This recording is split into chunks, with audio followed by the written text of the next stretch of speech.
Hello बच्चों, आज हम क्लास 7th का हिस्ट्री करेंगे और हमारा टॉपिक है 18th सेंचुरी पॉलिटिकल फॉर्मेशन। तो इसमें आज हम पढ़ेंगे सिक्स के बारे में। तो जो गुरु गोविंद सिंह थे, उन्होंने क्या किया, खालसा बनने के पहले और खालसा बनने के बाद भी राजपूत और मुग़ल रूलर्स के ख़िलाफ़ इन्होंने बहुत सारी बैटल्स लड़ी है। तो खालसा कब इन्होंने किया था, 1699 में। तो इसके पहले भी और इसके बाद में भी इन्होंने बहुत सारे बैटल्स राजपूत और मुग़ल रूलर्स के ख़िलाफ़ लड़ी है। लेकिन जब इनकी डेथ हुई थी 1708 में, तो जो खालसा था, जो इन्होंने ग्रुप बनाया था, तो इन्होंने रिवोल्ट किया मुग़ल अथॉरिटी के ख़िलाफ़। लेकिन तब किसकी लीडरशिप में किया इन्होंने? बंदा बहादुर जो थे वो गुरु गोविंद सिंह के डिसाइपल थे। तो इन्हीं की लीडरशिप में रिवोल्ट हुआ था मुग़ल अथॉरिटी के ख़िलाफ़। फिर जो बंदा बहादुर थे, इन्होंने गुरु नानक, जो इनके गुरु नानक जो सिख के पहले गुरु रहे हैं, और गुरु गोविंद सिंह जो 10th गुरु रहे, तो बंदा बहादुर ने इन दोनों के नाम के सिक्के बनवाए। तो फिर इन्होंने अपना एडमिनिस्ट्रेशन भी चलाया। कहाँ पे? सतलुज और जमुना के बीच के एरियाज़ में इन्होंने अपना एडमिनिस्ट्रेशन भी चलाया। फिर बंदा बहादुर को कैप्चर किया गया 1715 में, और फिर उनको एग्जीक्यूट किया गया, मतलब उनको फांसी चढ़ा दिया गया 1716 में। तो 18th सेंचुरी में इनके कुछ एबल लीडर्स थे, उनकी लीडरशिप के अंडर जो सिख थे, इन्होंने अपने आप को ऑर्गेनाइज़ किया, बैंड्स बनाए जिनको जत्थास कहा जाता था। फिर बाद में मिसल्स के नाम से वो जाने गए। तो जब ये इनकी कंबाइंड फोर्सेस जब एक साथ मिल गई, तो उसको मतलब एक ग्रैंड आर्मी बन गई, जिसको दल खालसा के नाम से भी जाना जाता था।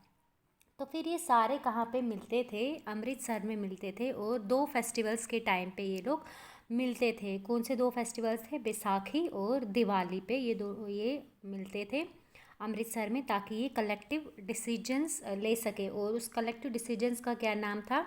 रेजोल्यूशंस ऑफ द गुरु, या गुरमताज भी कहा जाता था। फिर इन्होंने एक सिस्टम निकाला राखी का। तो ये राखी सिस्टम जो इन्होंने निकाला वो क्या था? इसमें ये क्या करते थे, कल्टीवेटर्स को प्रोटेक्शन प्रोवाइड करते थे, और उसके बदले में उनसे टैक्स लेते थे, लगभग 20% उनसे टैक्स लेते थे। तो ये सारे जो सिख थे, ये मतलब जो खालसा थे, ये गुरु गोविंद सिंह से इंस्पायर्ड थे। तो इनका एक रूल था, राज करेगा खालसा, तो ये उस पर मतलब बिलीव करते थे।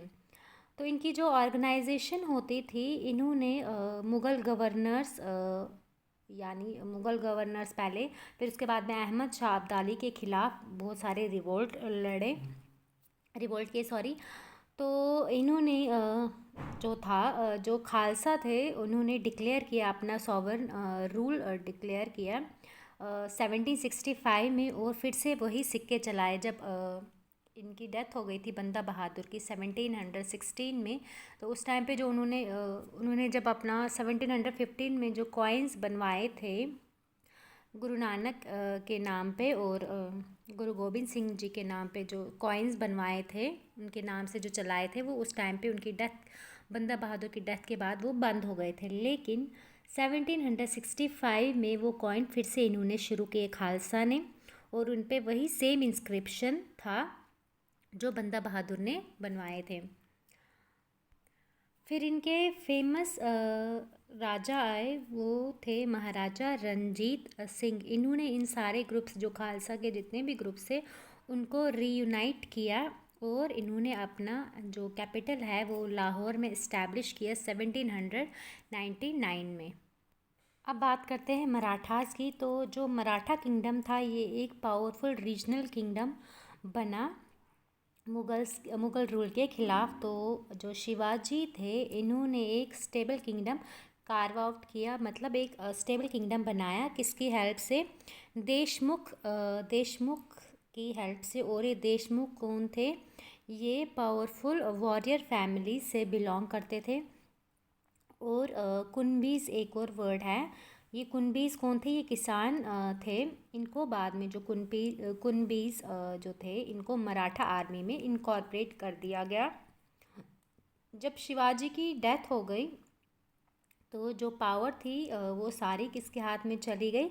चित्पावन ब्राह्मण्स के हाथ में चली गई। और ये चित्पावन ब्राह्मण्स कौन थे? जितने भी शिवाजी के सक्सेसर्स आए ये उनका मतलब सर्व करते थे, उनको एज पेशवा सर्व करते थे। पेशवा हो गए प्रिंसिपल मिनिस्टर।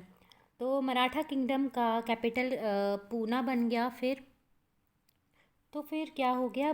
पेशवास के अंडर जो मराठास थे वो उन्होंने मराठास ने एक सक्सेसफुल मिलिट्री ऑर्गेनाइजेशन डेवलप की।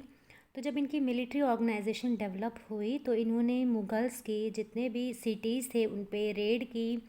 तो और जो उनके रीइंफोर्समेंट्स थे या सप्लाई लाइन्स थी उन सबको इन्होंने डिस्ट्रॉय किया।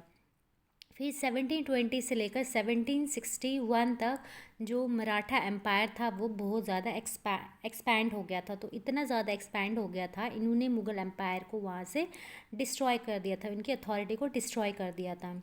फिर उन्होंने मालवा और गुजरात जो मुग़ल्स के अंडर था, तो मालवा और गुजरात को इन्होंने आज़ाद कराया 1720s तक। तो 1730s में क्या हो गया? मराठा किंग जो थे उनको एज ओवरलॉर्ड ऑफ मतलब ओवरलॉर्ड पहचाना जाने लगा। ओवरलॉर्ड यानी भगवान से भी ऊपर का दर्जा इनको दिया जाने लगा मराठा किंग को। तो फिर इन्होंने क्या किया? दो तरह के टैक्स लगाए, एक था चौथ और दूसरा था सरदेशमुखी। तो चौथ क्या हो गया? इसमें से ये 25% का टैक्स लगाते थे और सरदेशमुखी 9 से 10% का ये टैक्स लगाते थे। तो मराठास ने बहुत सारे मिलिट्री कैंपेन्स तो किए ही, लेकिन इन्होंने एडमिनिस्ट्रेटिव सिस्टम जो था वो बहुत ही अच्छी तरीके से डेवलप भी किया। तो इन्होंने क्या किया? एग्रीकल्चर इनके अंडर जो था, एग्रीकल्चर को इन्होंने बहुत ज़्यादा इम्पोर्टेंस दी।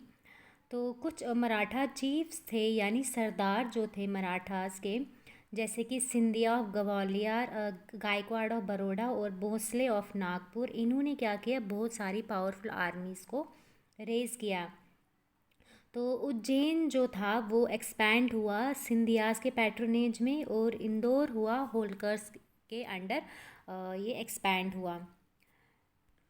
तो जो मराठास थे इन्होंने क्या किया? जहाँ जहाँ से ट्रेड रूट्स थे इन रूट्स को इन्होंने कंट्रोल करने की कोशिश की और इन्होंने कोशिश की कि वहाँ से सामान लाया जाए। तो सबसे पहला क्या था? जो सिल्क था, चंदेरी सिल्क का इन्होंने पूना में लाया। जो पूना क्या था? मराठास की कैपिटल थी। और जो बुरहानपुर था वो एक ट्रेडिंग लिंक था किसके बीच में? आगरा और सूरत के बीच में, वो भी एक्सपैंड हो गया। अगर हम साउथ की तरफ की बात करें तो पूना और नागपुर तक वो फैल गया, और अगर ईस्ट की बात करें तो लखनऊ और इलाहाबाद के बीच में वो फैल गया। तो आज के लिए इतना ही, इसके आगे हम कल कंटिन्यू करेंगे। Thank you.